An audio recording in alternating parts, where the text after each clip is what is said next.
Textiles carry our emotions in an especially powerful way, and in a form that transcends borders and nations, language and culture. They can unite us across divides and help to heal bitter conflicts. When we make something, it can be an expression of our love for someone or a way to bring comfort. Fabrics can send messages about how we feel and wish to be seen.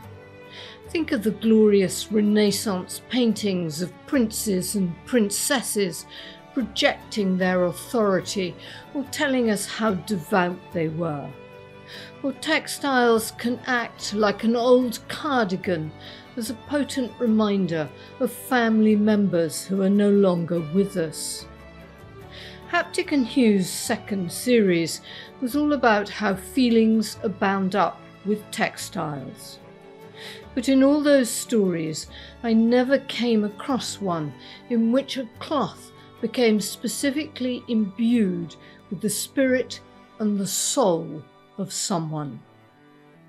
This episode is about Yosegaki Hinomaru flags, personal flags carried by Japanese soldiers in the Second World War, but which over the course of 75 years have become something much more powerful, the last embodiment of a long-lost relative. Keiko Zeke explains what the words Yosegaki Hinomaru mean.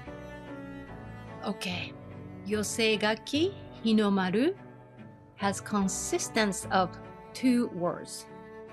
Hinomaru part is a national flag, just like American call their flag Star and Stripes, or British call Union Jack.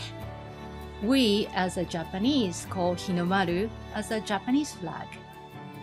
And the other word Yosegaki means together, to write. So the summary of Yosegaki Hinomaru means together, to write on the Japanese national flag. Keiko, who is Japanese, founded the Obon Society with her husband Rex, who is American.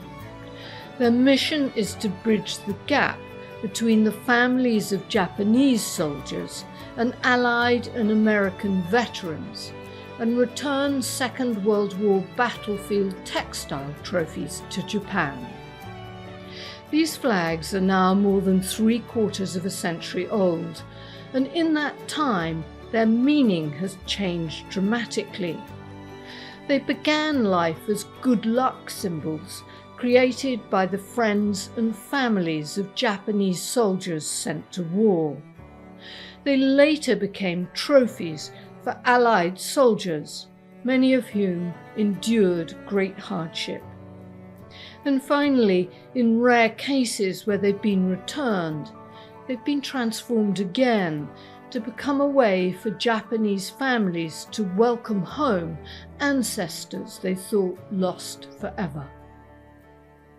This episode comes as nations across Europe and in Canada gather for Remembrance Day, where we mark those that we have lost in conflicts.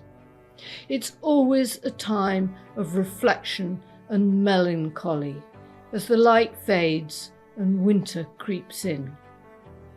And just to warn you, every one of the people I spoke to for this episode wept, me included. And there's no shame in that. We talked of war and death and profound feelings of loss. And if that isn't your thing, then listen no further.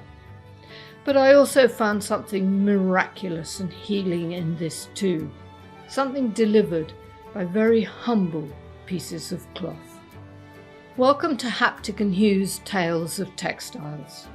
My name is Jo Andrews, and I'm a hand weaver interested in what textiles tell us about the story of humanity, and in particular the meaning we attach to cloth and fabric. Keiko explains how these flags were made and given to Japanese soldiers in World War II. Before he was sent off to any of the battlefield, family who purchased or handmade a small Japanese nation flag, because they have surrounding the white margin of the part, they write their signatures or personal message encouraging for this soldier to a battlefield. So mother, wife, children, if they married, or friend, neighbor, relative, classmate, and if he works, maybe a company colleagues, or if he play kendo club or soccer, football, any sports teammate. So anybody who knows this person, who cares, they write personal message and signatures and then give it to him. And when the soldiers went away, were they just carrying one of these flags, or might they be carrying more? At least one easily, but if belong to the one with a family or relative and friends, neighbors, one could be from company's colleagues, or if he's a student, he was given by the school teacher and classmate. That's another type of the flag. So we would say sometimes one flag, sometimes two or three, bring the multiple flag with him. And how would the soldier have carried the flag? Where would he have had it? Since the Japanese flag, it's very easy to fold it to make it small, and then most of the soldiers, they keep it very close to his heart, and then he carry with him very close. So he would carry it inside his shirt or inside a pocket or something like that? Yes, yes. And did every soldier have one? How common were they? Well, record shows during the World War II, about 8 million Japanese soldiers are drafted. So easy estimate, at least one, sometimes two or three flags are carried by those Japanese soldiers. We would estimate at least easily over 10 million flags easily are created during that time. And how would the soldier have seen this flag? Would it have been a very nice reminder of people at home, or would it have carried some kind of protective thoughts with it? Would he have seen it as a protection for him in battle? Above all, I would say this is a reminder of the loved one who care for him back home. Imagine a soldier far away from home. He's alone with the war body other soldiers, but all away from loved one. That flag written by each one of the loved one remind of him at home, who he defends for, why he is there. So that's encourage him and also just comfort him, I would imagine. So that has everything spiritually. You are not with them physically, but spiritually, all the loved one, what he wanted to protect, they are with him close. Keiko's family came from close to Kyoto. Her grandfather was one of those soldiers who went off to fight in the war, and like hundreds of thousands of others, he never came home. My grandfather, he was no different than any other Japanese soldiers. He was just an ordinary farmer in the countryside.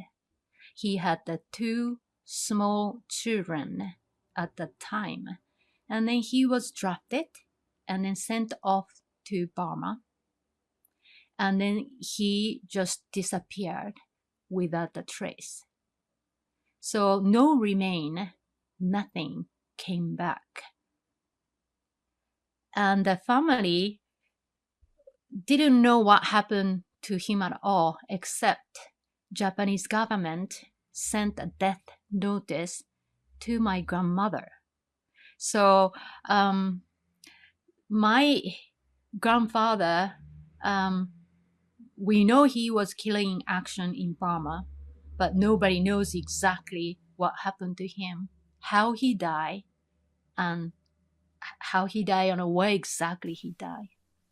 Within Japanese culture, there's great respect for a family's ancestors, and it's important to visit and to maintain their graves.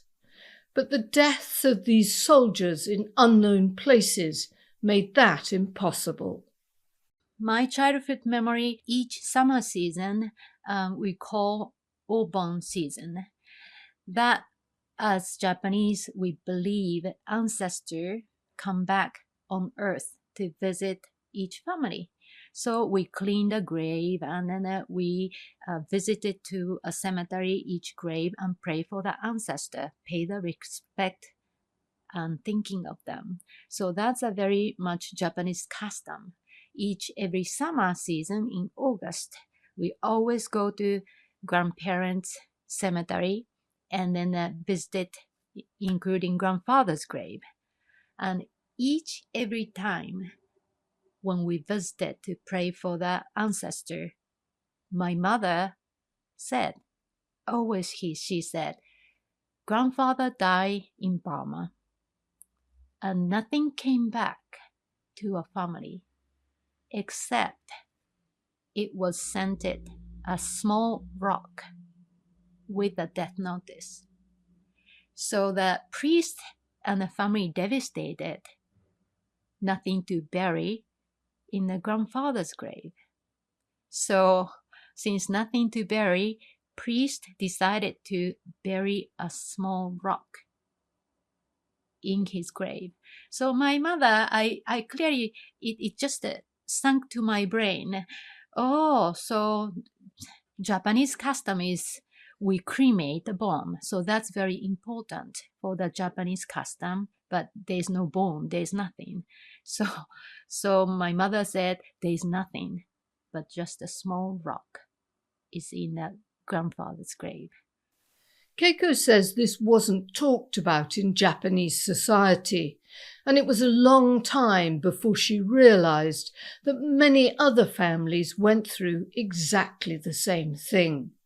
They too lost fathers and brothers, uncles and sons, and instead of remains, they received a rock or a piece of wood, or sometimes a small bit of coral. Rex Zeke, Keiko's husband, was amazed by this the first time he heard it. I was just stunned to hear this story of her grandfather having been drafted and sent to Burma and disappeared without a trace. Just gone. Nothing. In fact, she told me that the story she was told that her mother had heard from her mother, so the grandmother, was that she received a letter in the mail from the government some while after the husband had left. And along with this letter, which was announcing his death, there was a box, a small box. And I interpreted it to be like the size of maybe that a wedding ring would come in, a little small, little like maybe 1 inch or 2 inch square box. And inside of the box was a stone, just a little pebble. And I realized that this was the Japanese government's way of informing a family that not only the person had died, but that there would be no remains coming back. Rather than write in the letter that he is missing in action, or there's no trace of his body found, or you can just forget about expecting any bones to bury, they would send a rock to the family. And that they could figure out if you got a rock, that means there's nothing coming home. And for more than 60 years, that was that. In Japan, hundreds of thousands of soldiers went missing or were taken prisoner at the end of the war. And as Rex explains, many mothers went on hoping year after year that their sons might come home. In the years after the war, the women of Japan would get news that a ship was coming in. And they would all go down to the dock and wait to see this ship come in. And they would see the people get off the ship, and they were looking for their missing sons, because some had been held captive up in Russia, some were down in the South Pacific Islands holding out, some were being held prisoner here or there or wherever. And so the soldiers didn't come home quite like our soldiers came home, but they trickled in over the course of years and years. In fact, in 1955, Russia is still releasing back to Japan captive soldiers they've held for 10 years alive. So these mothers would go down along the dock and watch every ship and stand there as the people come off the gangplank waiting for their son. But in 2007, something dramatic happened in Keiko's family, which started with a phone call to her uncle. Well, it was year 2007 in summer. After 62 years from the end of the World War II. In the middle of nowhere, we have no idea how, but somehow my uncle received a telephone call. And this telephone call was saying, "Do you know such this name?" And that my uncle had never heard his father's name for many number of years. And then my uncle said, "Well, that's my father's name. How do you know?" Then that person said, "Well, I have something here, and if you like to have received, we'll be happy to send it to you." So here they are, in the middle of nowhere. My grandfather's flag, Yosegaki Hinomaru, was returned to my uncle, happened to be the same house where the grandfather resided in the countryside. He suddenly received, and then that was a surprise to entire whole family, my uncle, my mother, entire whole family. Rex says it took time to unravel the story of how this flag had actually been returned, and it casts a great deal of credit on a very determined set of hotel staff who had Keiko's grandfather's Hinomaru flag left with them by the son of a Canadian veteran. This Canadian man who on a business trip to Asia had arrived in Tokyo airport for a layover for several hours, jumped in a taxi, went to a hotel, and handed the hotel staff a flag and then said, "Find his family. My father had this and he wants it to go back to the family." And then he left. And his hotel staff spent, 6 or 8 months putting notices in newspapers and whatever. And somehow through diligence and kind of this unusual name, they were able to trace this object, this flag she talked about, back to her uncle. For Keiko and her family, though, this was more, much more, than the return of a piece of cloth. It was as though their grandfather had finally found his way home. It's not the flag, my mother said. Finally, grandfather came back home. His strong spirit really wanted to come back to see a family. So she said, finally, he came home. So I wouldn't say it was not a flag. It was a grandfather's spirit, grandfather himself. My mother and uncle, they do not have any memory of their own father. But something still exists. This world, after 62 years, took time, but grandfather finally came home. So I would say that that was not the flag. Keiko's uncle keeps his father's flag at home.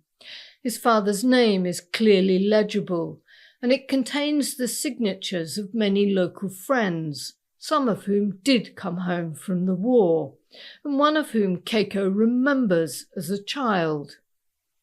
The family still don't know any more about how their father and grandfather died or where, but they do know that his flag ended up in the possession of a Canadian soldier, and that this soldier's dying wish was that it should be returned to Japan. So all the miracle of the dot connecting and finally came to my family. So we don't know anything about what the truth, but what we knew or my mother said, it was a miracle. So absolutely a miracle. The strong spirit of the grandfather made this miracle. Somehow the flag survived. And I still remember first time I saw the flag. I expected something maybe blood or torn apart or the middle of the jungle and wet, so that the flag was very bad condition and dirty, or who knows what. I would expect something really bad condition. And exactly opposite, with my huge surprise, when I first time see grandfather's flag was so pristine. White, writing was clear, and then folded. It was so pristine. And I could not imagine how can they survive such a clean condition. It's almost they didn't go through the battlefield. How does it happen? You know? So the conclusion of my family, my mother saying, this only we can put our head around, is a miracle. So that was a family story. Nobody can know how flag traveled all the way through around the world, coming back home after 62 years with a good condition. But for Rex, Keiko's story had a different resonance. He's the son of a US veteran who fought in the Pacific, and as he heard Keiko describe this miracle, he wondered if there were other flags as well. And so she's telling me all this, and in my mind, wheels are turning, and I have absolutely no idea what she's talking about. And so later when I come home and I remember that story, and I go to the computer and I start to poke around a little bit, I see one of those objects, such as this Japanese flag with black letters written on it, Japanese writing. And I see another one, and I see another one, and I go into Google Images and World War II and Japanese flag, and here are literally hundreds of pictures of American soldiers and British and Australian holding these up on battlefields as if it's like a hunter with an antelope that he's just shot. Here they're holding up these flags and smiling, and this whole story unfolds in my mind, and I'm kind of like falling down this rabbit hole of this world of it wasn't just one only. I can remember writing to Keiko and saying, that flag that came back to your mother, that was not the only one like it in the world. There are many of them. And her responding to me like, what are you talking about? And so gradually we fall into this world of there were thousands, hundreds of thousands, millions of these flags during the World War II. And they were taken and they are being held by veterans or the families of veterans. And that gave Rex an idea. Then, when I saw the impact that the return of this single object had on Keiko's family, I said to Keiko, maybe we should try to make a miracle for another Japanese family. Maybe we should see if we can find some of these, or people will give them to us, and if we can trace them back to a son or a daughter in Japan. And she readily agreed, okay, let's do this. And that's how we began. Together they set up the Obon Society, and its mission is to receive these good luck flags and other war memorabilia acquired by Allied soldiers fighting in the Pacific, and with permission to return them, if they can, to the Japanese families of missing soldiers. It is meticulous and difficult work. So far, the Obon Society has received over 2,200 flags from Allied veterans and their families. And incredibly, they've managed to return nearly 500 of them. Some of the stories are heartrending. We have on several occasions helped people, facilitated, made the arrangements for them to take the objects back to Japan and to have that face-to-face meeting. One, in fact, was a World War II Marine veteran from Montana, in the state of Montana, who had recovered this on the battlefield and could remember it so vividly that he could tell you how the soldier was dressed. He could even go right down to describing how he was laying on the ground when he was discovered and how he rolled him over, whether it was the left side or right side, I can't remember, how he rolled him over and looked and realized that it wasn't shrapnel or bullets that had killed the Japanese, but it was like a shock concussion of an explosion, and how he had taken this flag and brought it home. And he sent it to, his daughter sent it to us to find a family. And when we found the family, it was a shock. We found a brother and 3 sisters, 2 or 3 sisters still alive, because they thought their brother had died in a sunken ship by a submarine. And so the fact that he had died in a battlefield in Saipan, and here was this American who not only knew where and how he had died, but was the last person to probably ever see him, it became this dynamic moment of these brothers and sisters who always wondered what happened to their eldest brother, and this Marine who knew.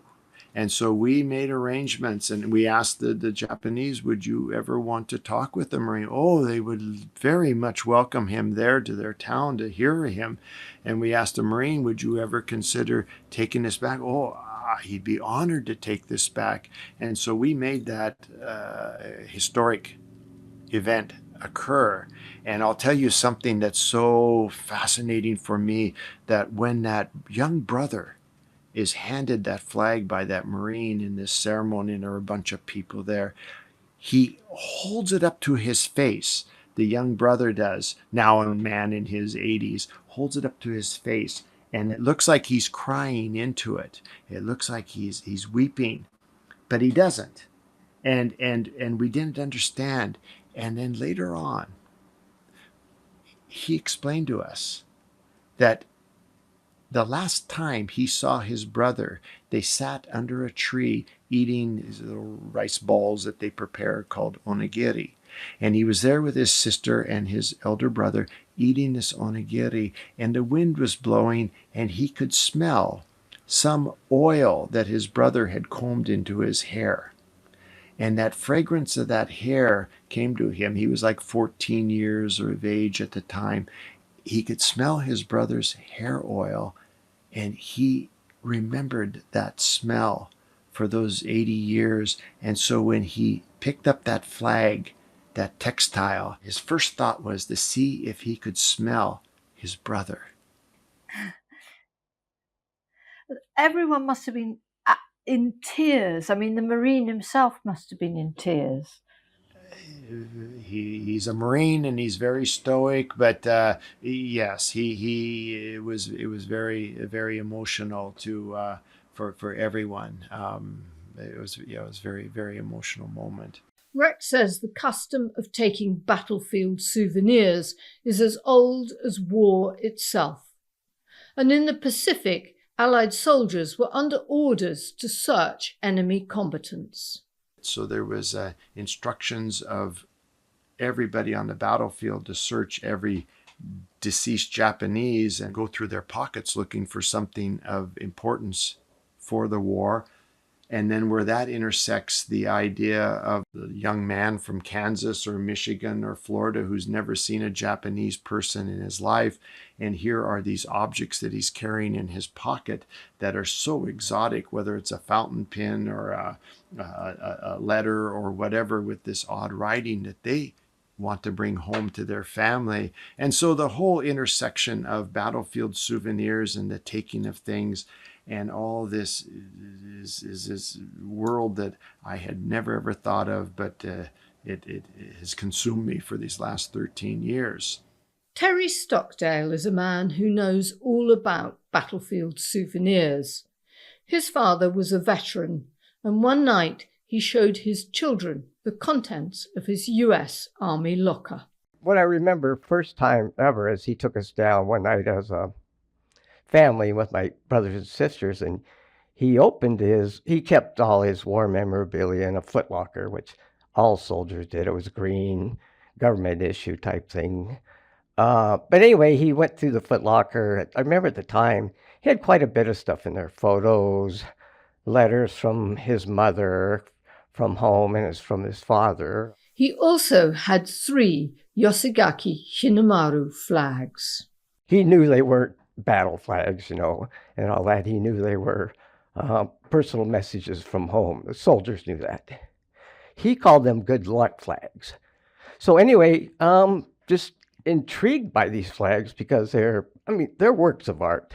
If you'll need to look at one someday up close, because you'll see how pretty they are. I don't know what intrigued me to these flags, but the Japanese flag's simple and beautiful in itself, I think. Just a white background with the rising sun on it. Just by itself, I think it's a nice flag.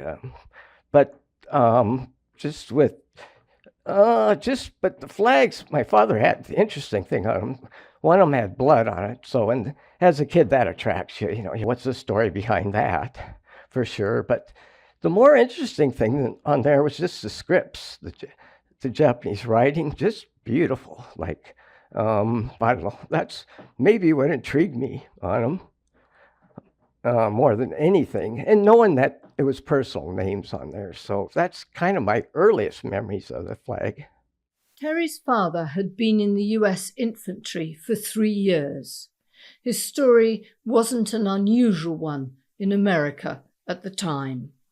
During the Depression, he just graduated high school, nothing to do. So he joined the National Guard in Montana. It was just a local military thing. And he shipped off to Fort Lewis, Washington. And when he was in basic trainings, when Pearl Harbor happened. So that started the whole that. So he was shipped off pretty much immediately after they trained. Trained in Australia. Then they went straight to New Guinea and fought in New Guinea in around 42, somewhere in there. And fought all the way up to the Philippines till 45. So he spent a lot of time. And he was combat too. So he saw the worst. When Terry's father died in 2001, Terry took 2 of the Hinomaru flags with the intention of seeing if he could return them. He sent photos to the Japanese consulate in Los Angeles. He even took them to the local sushi restaurant and to the Japanese department at the University of Las Vegas, where he lives. They were polite, but had absolutely no interest. And then in 2015, Terry told a Japanese colleague at work about the flags by chance. This time there was immediate interest. His colleague translated the names and messages on the flags. and with his colleagues' help and support, Terry did some local media interviews, found the Obon Society, and sent Rex and Keiko his flags. I mailed it in late August 15, and about the end of September 15, Obon had found a family already. That was like boom, like that. And then also, well, in my interview, when I was doing this online interview here in Vegas, I said, "Oh, it'd be nice if they found a family, I would deliver the flag to the family." You know, just how you say things in an interview, and not ever imagining. But that was when Obon saw that in the interview. They asked me if I wanted to go to Japan to deliver the flag, so I said yes. From that point on, that whole episode, my head's spinning. You know, it's more like a fairy tale, dream come true. Really, they found the family, and I couldn't say no. You know, so yeah, I was, you know, yes, I packed my bags and made sure my passport was good, and went over there. I had to do it, I guess, since I said I was going to do it. It was an emotional trip for everyone involved. He travelled to a town south of Osaka to return the flag at a local ceremony to the Kishi family. Their first reaction to me was at the train station when we were going down to where they'd showed up, and then that's where they both came up to me crying and bowing and made me cry. Just thank me, arigato, you know, thank you. I didn't know my father. I had my interpreter talking to there, which was wonderful. You know, I have no memories of my father. You know, this is, you know, so yeah, just completely, the flag to them was their father. And it was you were returning their father to them. Exactly. Yeah. Thank you for bringing father home. You know? Wow. Yeah. That must have hit you pretty hard. Well, it's well, if you've seen videos of me online, that's what, you know, I'm constantly crying. I'm in tears right now thinking about it. So, yeah, it was, but to them, it's their father. You know, it's. Terry is in no doubt that he did the right thing, even though other members of his family didn't agree. Certain objects affect certain people, and it's just hard to explain. Best thing is better to give than receive, even though I did get resistance from my family. My father really didn't want me to do it. We had discussed it, so that's not easy to do either, but it's still the right thing to do. So I would do the same thing again. You wish, of course, everybody'd say, "Hey, yay, great," you know. There's two sides to every story, too, so you wish everybody'd say, "Yeah, wonderful," but no, I'd do it again. I would do it again. Plus, I was treated like a king when I was over there anyway. I really was. Rex Zeki has helped to return hundreds of these flags to Japanese families and understands better than most the changing role the textile at the centre of this story has played over time. When it gets down to the flag, and I've thought about this a lot as far as a textile goes, this unique fabric has had 3 different lifetimes to this, with 3 different purposes, bringing joy to 3 different groups. And when it was created by the mother or the wife or the family or the community and given to that young man who was being sent off to fight for his country, and you can just imagine that young man, and it's jungle, it's night or cold or hot or whatever, and he's alone, he's dug into a foxhole or he's marching or whatever, he's with all these other strangers. But here in his pocket, he's carrying the wishes and the signatures of everybody in his world and everybody in his life who cares about him and loves him. He's carrying that with him, and that must have given him just this tremendous amount of joy and comfort in those lonely nights. Then you have this American or Australian or British or Canadian soldier on the battlefield finding this, digging through these pockets, finding this, and holding up this what they would call Jap flag. Here is this treasure, this souvenir like none other that they can take home. And it's, first of all, a flag, so everybody's going to know what it is. And second of all, unlike a rifle or a helmet, it will be easy to transport because you can stuff it inside of a sock and nobody's going to steal it, and you can get it back home. And then here you are in Kansas or in Melbourne or wherever, and you hold up this textile with this Japanese dot in the middle of it and all this writing. And what pride and joy and happiness it must have brought that soldier and all of his family and neighbors who would have seen this object. And so this item, this textile, is bringing joy to a whole other community and group there. There it sits now in a drawer or on a frame on the wall or in a trunk somewhere or up in the attic or in the garage for 50 years, 60 years, 70 years, and now it goes back to Japan. And who it's going to, of course, are the baby brothers and sisters or the infant sons and daughters of that soldier. They're in their 80s and 90s. They were 2 years old, 3 years old, 4 years old, 6 years old, 10 years old during the war. And they're the ones who we now find and return these items to.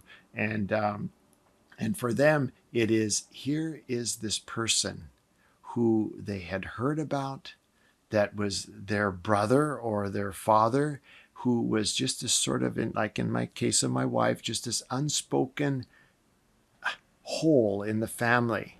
And here they come back. Rex and Keiko know that in lofts and basements, in lockers, and hidden away in the cupboards of British, American, Canadian, New Zealand, and Australian ex-servicemen and their families are probably thousands of other Hinomaru flags.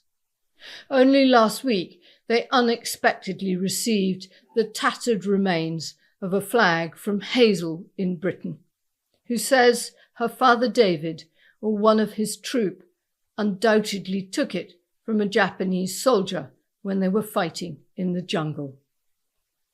She says this information comes with a little prayer that I and my family sincerely hope it might help you repatriate this precious flag to another family still waiting. I have no illusion how my father came by this flag, but I do hope that just maybe somehow we can put a tiny piece of the horror of war to rest. Please, if at all possible, let me know if you have success, as it would enable me to finally, gently close an open door on the past. Rex knows, though, that others may not feel the same way. Well, what would I say to somebody who has one of these objects? First of all, some of these families holding these items, this is a very precious memento of their father or grandfather's service. And his experience and the stories he told makes them feel like they should keep that in his memory and in the memory of that his service. And for those people who feel that way, that item from that Japanese person is important for their own feeling of comfort in their heart, I think they absolutely should keep that, because we do not want to disrupt that harmony within that family and that feeling of how they regard their father or grandfather or uncle. Now, for the other people who can separate out their uncle or grandfather's service from this object, and for the people who actually can extend their compassion towards the feeling of another family, like my wife's mother, who never knew her father and would like to bring that joy, that feeling of comfort just to another human, of connecting them with a lost and missing family member. For those people, we welcome them to mail those objects to us, and we will do our very best to find that family and get it back to them. For Keiko, this is about family. So it is, bottom line is, this is not about Japanese. This is not about American. This is not about British. This is all about family. And this is about humanity. Everybody has a family. So when you have missing in action, somebody disappear without a trace. Family has a hole in the heart. And everybody, you can imagine. So I don't really think what we return it is we are doing Japanese or we are doing this beyond of Japan and America. I would say this is absolutely everybody has a family. We care for the family. I think is that somewhere exactly opposite to war. After the war ended, I wanted to achieve this peaceful world around the world through returning the flag.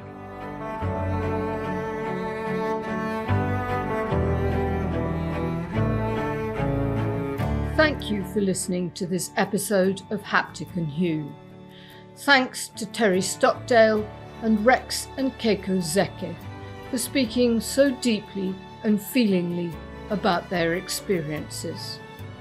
Rex and Keiko's work is entirely funded by donations.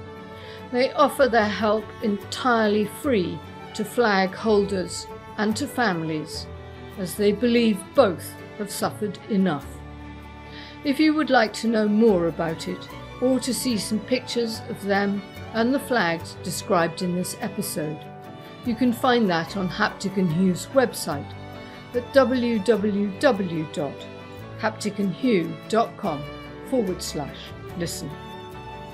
I need also to thank Penny Hummel, a listener who first spotted this story and alerted me to the existence of these extraordinary spirit flags. Thank you, Penny.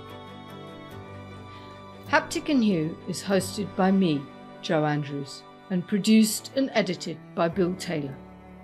It's an independent production supported entirely by its listeners, who bring us ideas and generously fund this podcast via Buy Me a Coffee. If you'd like to contribute, you'll find the button on our website at www.hapticandhue.com. We'll be back on the first Thursday of next month with something slightly different for the last month of the year. An interview with the author of our choice for Haptic and Hue's Book of the Year for 2022. Think embroidery, Renaissance, France, and a tragic life. Join us on the first Thursday in December. Meanwhile, I'll leave you with 2 verses from Lawrence Binyon's Ode to Remembrance. They went with songs to the battle. They were young, straight of limb, true of eye, steady and aglow. They were staunch to the end against odds uncounted. They fell with their faces to the foe. They shall not grow old as we that are left grow old. Age shall not weary them, nor the years condemn. At the going down of the sun and in the morning, we will remember them.